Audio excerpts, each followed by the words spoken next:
Assalamualaikum warahmatullahi wabarakatuh. Saya Fadia Fatmawati, NIM 2041050301109. Di sini saya akan menjawab beberapa pertanyaan untuk ujian tengah semester mata kuliah pengauditan 1.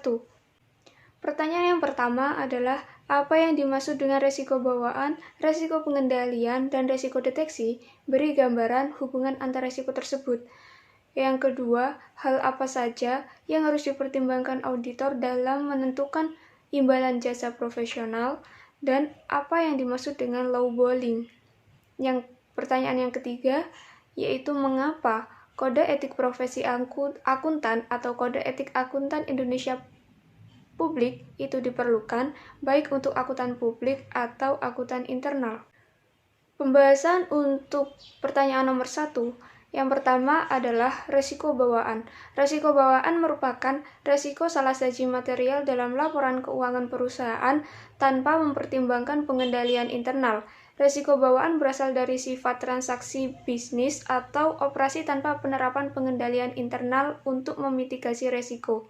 Resiko bawaan tidak dapat dirubah oleh penerapan prosedur audit yang paling baik sekalipun. Resiko bawaan bervariasi untuk setiap asersi. Untuk poin yang kedua, resiko pengendalian. Resiko pengendalian merupakan kemungkinan salah saji material dalam laporan keuangan perusahaan karena tidak ada pengendalian internal yang relevan untuk mengurangi resiko tertentu atau pengendalian internal yang ada tetapi tidak berfungsi. Resiko pengendalian tidak pernah mencapai keyakinan penuh bahwa semua salah saji material akan dapat dideteksi ataupun dicegah. Namun, hanya menerapkan sistem pengendalian internal tidak cukup baik untuk pencegahan tersebut. Untuk itu, organisasi juga harus membuat tinjauan berkala untuk memastikan keberhasilan sistem yang berkelanjutan untuk mengidentifikasi dan mengurangi resiko secara efektif. Poin yang ketiga yaitu resiko deteksi. Resiko deteksi merupakan resiko bahwa auditor tidak dapat mendeteksi salah saji material yang terdapat dalam suatu asersi. Resiko deteksi tergantung atas penerapan auditor terhadap resiko bawaan dan resiko pengendalian. Semakin besar resiko bawaan ataupun resiko pengendalian, semakin kecil resiko deteksi. Perbedaan antara resiko bawaan, resiko pengendalian dengan resiko deteksi. Resiko bawaan dan pengendalian ada terlepas dari dilakukan atau tidaknya audit atas laporan keuangan, sedangkan resiko deteksi berhubungan dengan prosedur audit dan dapat diubah oleh keputusan audit sendiri. Berikut merupakan gambaran dari hubungan dari ketiga resiko tersebut dan keterangan. Untuk mengurangi resiko audit pada tingkat rendah yang dapat diterima, dibutuhkan resiko deteksi yang dapat diterima cukup rendah saat resiko bawaan dan pengendalian cukup tinggi. Terdapat hubungan terbalik di antara ketiga resiko tersebut. Misalnya, resiko bawaan dan pengendalian cukup tinggi, kebutuhan resiko deteksi yang dapat diterima cukup rendah untuk mengurangi resiko audit pada tingkat rendah yang dapat diterima. Dengan kata lain, ketika resiko bawaan dan risiko pengendalian cukup rendah, auditor dapat menerima resiko deteksi yang lebih tinggi dan masih dapat mengurangi resiko audit pada tingkat yang rendah dan dapat diterima.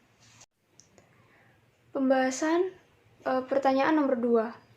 Hal apa yang harus dipertimbangkan saat menentukan imbalan jasa profesional audit?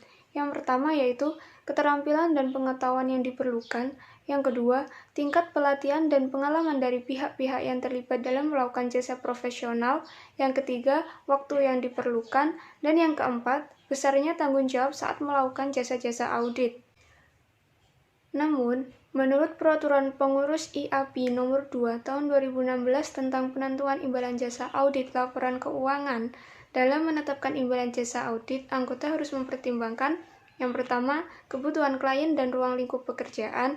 Yang kedua, waktu yang diperlukan dalam setiap tahapan audit. Yang ketiga, tugas dan tanggung jawab menurut hukum atau statutory duties. Yang keempat, tingkat keahlian atau level of expertise dan tanggung jawab yang melekat pada pekerjaan yang dilakukan. Yang kelima, tingkat kompleksitas pekerjaan. Yang keenam, jumlah personil dan banyaknya waktu yang diperlukan dan secara efektif digunakan oleh anggota dan stafnya untuk menyelesaikan pekerjaan.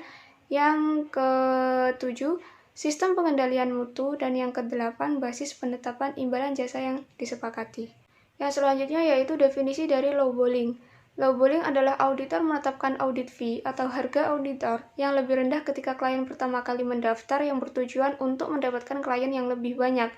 Kegiatan ini bukan merupakan tindakan yang tidak etis, namun mungkin terdapat sejumlah ancaman terhadap kepatuhan atas prinsip-prinsip dasar yang timbul dari besarnya tingkat imbalan jasa yang ditawarkan.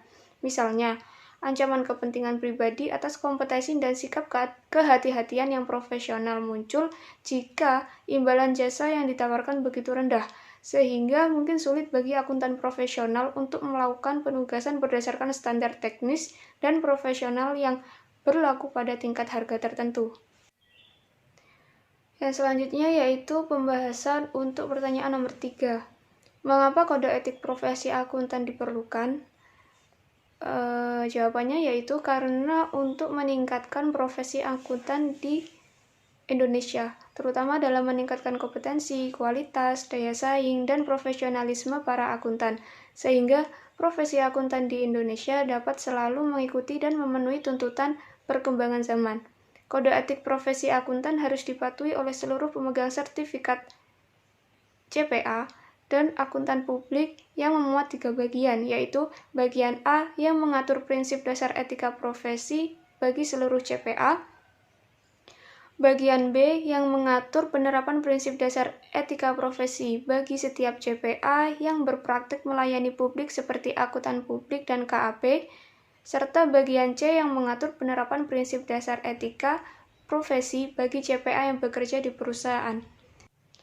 Baik, terima kasih. Itulah semua jawaban dari pertanyaan ujian tengah semester pengauditan 1. Kurang lebihnya mohon maaf. Wassalamualaikum warahmatullahi wabarakatuh.